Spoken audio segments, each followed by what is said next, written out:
अभिवादन स्वीकार कीजिए ब्रजेश मिश्रा का। और आप देखना शुरू कर चुके हैं द डिबेट। बहनों भाइयों, इन दिनों आप अखबारों की और चैनलों की सुर्खियों में ये देख रहे होंगे कि उत्तर प्रदेश के 3 सबसे ताकतवर पॉलिटिकल पार्टीज़ दलितों को रिझाने के लिए, उनके वोट को हासिल करने के लिए जी जान से कोशिशें कर रही हैं और ये प्रयास लगातार जारी हैं। अभियानों के जरिए और कार्यक्रमों के जरिए दलितों को बीएसपी से निकलने के बाद उनको अपनी अपनी पार्टी में जोड़ने की एक बड़ी मुहिम चल रही है। पर बहनों भाइयों, ये समाज क्या चाहता है, इस समाज के मन में क्या चल रहा है और इस तरह के कार्यक्रम राजनीतिक रूप से जो शुरू हुए हैं, इसका उन राजनीतिक दलों को क्या लाभ है। ये कार्यक्रम हम आज इसलिए आयोजित कर रहे हैं क्योंकि बीजेपी ने आज से उत्तर प्रदेश में ऑफिशियली दलित सम्मेलन शुरू कर दिए हैं और पहला कार्यक्रम आज हाथरस में हुआ है, जहां पर उत्तर प्रदेश के मुख्यमंत्री स्वयं मौजूद रहे। बहनों भाइयों, आज के कार्यक्रम की शुरुआत इसी से करने वाले 21% वोट बैंक वाले उत्तर प्रदेश के दलित वोट बैंक को रिझाने के लिए भारतीय जनता पार्टी, समाजवादी पार्टी और कांग्रेस, इनमें एक ज़बरदस्त मुहिम चल रही है। कोई संवाद यात्रा कर रहा है, कोई दलित सम्मेलन कर रहा है, कोई सम्मेलन आयोजित करने के लिए अभियान चला रहा है। तो आखिर ऐसा क्या हो गया है कि उत्तर प्रदेश में पर्टिकुलर इस कम्युनिटी के वोट शेयर के लिए अधिकांश राजनीतिक दलों ने जी जान से पूरी कोशिश कर रखी है। क्या ऐसा है और क्या ऐसा लगता है कि आने वाले समय में या अपकमिंग इलेक्शन में ये बड़ा दलित वोट बैंक जो अब तक मायावती के पास उनके कॉपीराइट की तरह था, उससे क्या छीनने में कामयाब हो पाएंगे ये राजनीतिक दल? जवाब शायद हाँ भी हो सकता है, क्योंकि बीएसपी की जो राजनीतिक स्थिति इस वक्त है, बीजेपी, समाजवादी पार्टी और कांग्रेस, तीनों को ये लगता है कि मायावती की अपनी कम्युनिटी के अलावा बाकी जो दलित समाज है उसका वोट तोड़ा जा सकता है और वो इनके साथ आ भी सकता है। और वो एक बहुत बड़ा हुआ बिखरा वोट बैंक है। मायावती की कम्युनिटी उनके साथ मजबूती से खड़ी है और उसका 80 से 90% वोट शेयर सिर्फ और सिर्फ बीएसपी को है। लेकिन अब बाकी पार्टियों को लगता है कि गैर उस जाति के वोट के बाकी जो दलित समाज के वोट हैं उन्हें हासिल किया जा सकता है। तो ये हासिल करने के लिए क्या करना है? दलित सम्मेलन, जिसकी शुरुआत आज बीजेपी ने की और अब ये 2 नवंबर तक कानपुर, प्रयागराज, काशी, गोरखपुर, लखनऊ, इन सब क्षेत्रों में आयोजित होगा और खुद वहाँ मौजूद होंगे यूपी के चीफ मिनिस्टर और बीजेपी के सारे दलित प्रोमिनेंट फेसेस, जिनको मेंबर ऑफ पार्लियामेंट बनाया गया और जो मिनिस्टर्स हैं या संगठन में जो बड़े ओहदेदार हैं या फिर यूनियन कैबिनेट में या केंद्रीय संगठन में उत्तर प्रदेश का काम देख रहे हैं और वो भी बड़े ओहदे पर तैनात हैं। ये हुई बीजेपी की मुहिम कि वो दलितों को अपने साथ जोड़ने में कोई भी मुहिम छोड़ना नहीं चाहता और हर तरह से कोशिशें चल रही, चाहे वो स्कीम्स के जरिए लाभान्वित करने की या फिर उनकी पॉलिटिकल लाइन पर आगे बढ़ने की। तो आपके मन में प्रश्न होगा कि फिर अपोजिशन क्या कर रहा है? अपोजिशन भी कर रहा है। ऐसा नहीं कि अपोजिशन शांत बैठा है और ये देख रहा है कि मायावती की बिरादरी के अलावा के जो दलित वोट शेयर हैं उनका क्या होगा। बने भाई, 21% में तकरीबन 45% तो वो हैं जो मायावती के साथ कट्टरता से खड़े हैं। मायावती के एक सीट आए ना आए, उनका वोट हाथी पर ही जाता है और इसको कोई नहीं बदल सकता, ना कोई स्कीम, ना कोई नेता।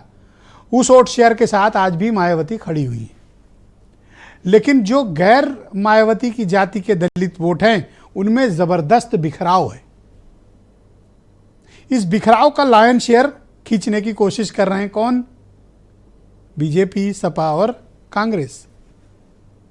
कांग्रेस को भले ही इसका लाभ न हो, लेकिन कोशिशें उसने शुरू कर दी हैं। तो इसके 2 बड़े मैक्सिमम बेनिफिशियरीज हैं इस बिखराव के, दलित वोटों के बिखराव के, जो मायावती और उनकी पार्टी से हटे। बिगेस्ट बेनिफिशियरी कौन है? भारतीय जनता पार्टी।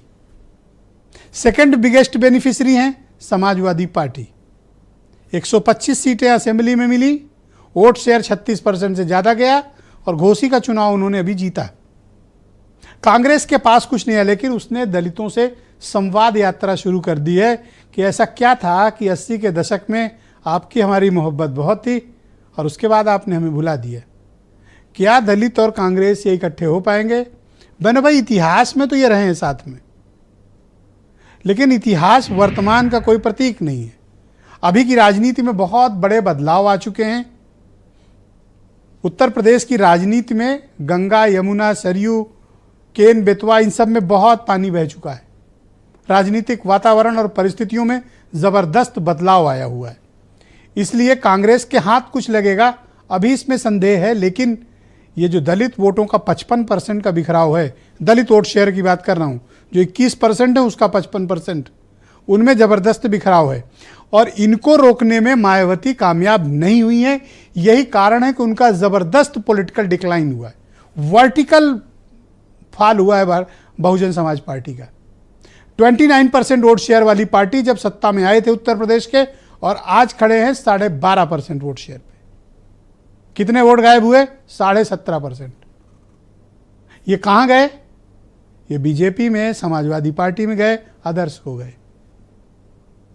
और ऐसा नहीं कि बीएसपी को मिला नहीं, मैंने कहा कि आज भी मायावती की कम्युनिटी उनके साथ इंटैक्ट खड़ी है और उसको कोई भी लुभावनी स्कीमें, कोई भी बयान, कोई भी नेता उसको मायावती से अलग आज की डेट में नहीं कर सकता। और यही मायावती की एक ताकत है। इस ताकत को जब वो दूसरी जाति के उम्मीदवार के साथ मिलाती हैं तो एक बड़ा बलून क्रिएट होता है, बड़ा बबल क्रिएट होता है। और यही उनकी सबसे बड़ी ताकत है, यही उनको निगोशिएट करता है और यही उत्तर प्रदेश की राजनीति में उनको स्थापित भी करता है कि जहां वो अपनी जमीन को अभी थोड़ा बहुत बचाए हुए हैं। तो आपके मन में प्रश्न होगा कि अगले इलेक्शन में होगा क्या? जो आज की तस्वीर है वही होगा। उस 55% हिस्से के लिए ये तीनों पार्टियां जी जान लगाए हुए हैं। ये दिखाएंगी कि हमारे पास देखिए दलितों के लिए ये किया, इनको नेता बनाया, इनको एमएलए बनाया, इनको मिनिस्टर बनाया, इनको एमपी बनाया। सपा कहेगी कि हम तो बढ़ा ही उन्हीं को रहे हैं। कांग्रेस कहेगी हमारी आपकी तो मोहब्बत पुरानी है।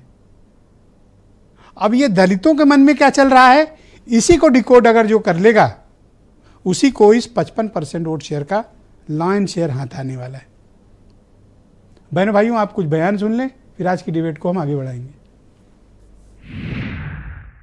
और प्रधानमंत्री मोदी जी की प्रेरणा से उत्तर प्रदेश के लखनऊ में हमारी सरकार भी डॉक्टर भीमराव अंबेडकर अंतर्राष्ट्रीय केंद्र की स्थापना कर रही है, जहां पे अनुसूचित जाति जनजाति के नौजवानों को उच्च शिक्षा के लिए और प्रतियोगी परीक्षाओं के लिए स्कॉलरशिप की एक व्यवस्था और उच्च अध्ययन करने के लिए एक व्यवस्था का कार्य हम लोग करने जा रहे हैं। समाजवादी पार्टी पूरी जिम्मेदारी से लड़ेगी चुनाव। सबसे ज्यादा सीटें समाजवादी पार्टी जीतेगी, उसमें पीडीए का साथ लेंगे हम लोग। समाजवादी पार्टी जाति लड़ना चाहती है और समाजवादी पार्टी हर कीमत पे जाति लड़ना कराएगी।